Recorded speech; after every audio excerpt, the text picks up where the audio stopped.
I'm waiting for the Pocketnow Daily to be recorded on a plane. I actually tried to do that with the OnePlus 6 camera experience, and people started looking at me funny. Apple News Plus for $9.99 a month. Why should you pay for news? You can get it from Jaime Rivera for free. Exactly. Your hair is getting grayer. It's actually the other way around. That's right, it's that time of the week. I'm Jaime Rivera. This is Pocketnow, and this is the Pocketnow Daily Recap, your comments for last week.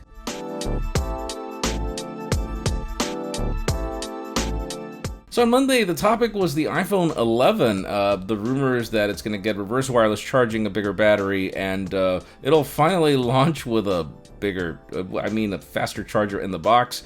I asked you if these are elements that you need to consider this phone. We had 382 comments. Same design, Apple can only upgrade battery.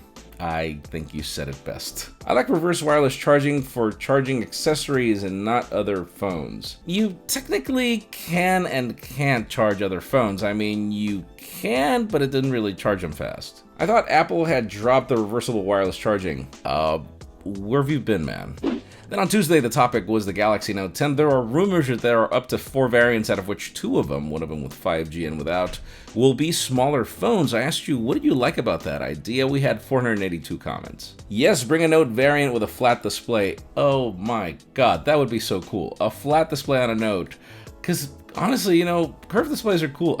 I'm not really a fan. A Note 10 the size of the Note 9, but with a completely flat screen and no bezels would be ideal. Wow, okay, 2 people want a flat display, 3 with me. Alright, we're winning here. A smaller Note 10 will definitely sell. A scaled down Note 10 with a few cutbacks, but a lower price tag will be a winner. I don't agree with that. I feel that they should just do the smaller, they should just launch like the experience that we have with the S10e, where you don't really have compromise with that phone other than the telephoto, but it's a flat display.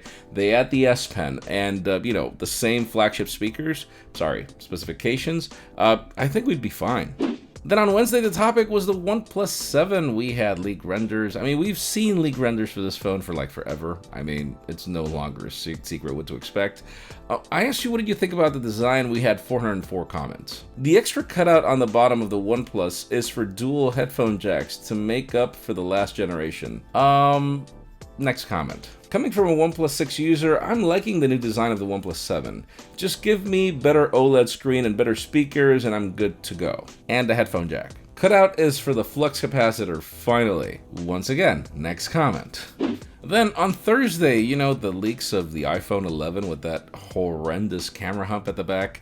We had some leaks of that backplate. I asked you, what did you think about this possible design? We had 509 comments. The iPhone 11's back camera went from a bump to an actual normal growth. My god, you're a doctor, aren't you? Yeah, but God, it's just... I'm hoping that it's not that ugly. Now, iPhones include an Apple Watch in the back glass. This is genius, Tim Apple. Thank you. Oh my god. Alright, you guys are on a roll, but, oh god, probably, if you're going for the large variant, can you imagine the size of that hump? It will be called the iPhone 11 stove. I could just imagine, like, the cases that you'll have. Like, you remember that Commando case that they came up with for the Mate 20 Pro? Something like that. And then finally on Friday, the topic was the Galaxy S10 5G, the fact that we had pre-order dates, so still no price tag, and I asked you, like, are you excited for this? We had 385 comments. Man, I can't wait for 5G. Use it my entire 243 minutes before running out of data. Okay, yeah. That's one of my biggest questions, like exactly how are carriers going to handle that part? Because obviously, right now they sell you gigabytes, and the whole idea with 5G is that you can get tons of gigabytes streamed in seconds. I don't think that many people care about 5G, to be honest. A good LTE connection is simple enough. I don't think there's such a thing as a good LTE connection in the United States, man. Go to Europe. Go to even certain Latin American countries like Honduras. Your LTE connections there are significantly better than here. I don't think 5G is worth now. I'll wait a year or more than that affordable 5G phone. I think that's going to take a while, but we'll see. That's it for the Pocketnow Daily Recap. Thank you so much for watching. If you want your comments to be featured, keep them short, stick to the point, and try to get some thumbs up. It helps us spot them a lot easier. You can also follow us on social media and subscribe to both our channels, English and Spanish, for more videos like this one. You can follow me on Twitter, Jaime_Rivera, on Instagram at Jaime Rivera. Please give this video a thumbs up if you liked what you saw. I'm Jaime Rivera. Thanks so much for watching. We'll see you next week.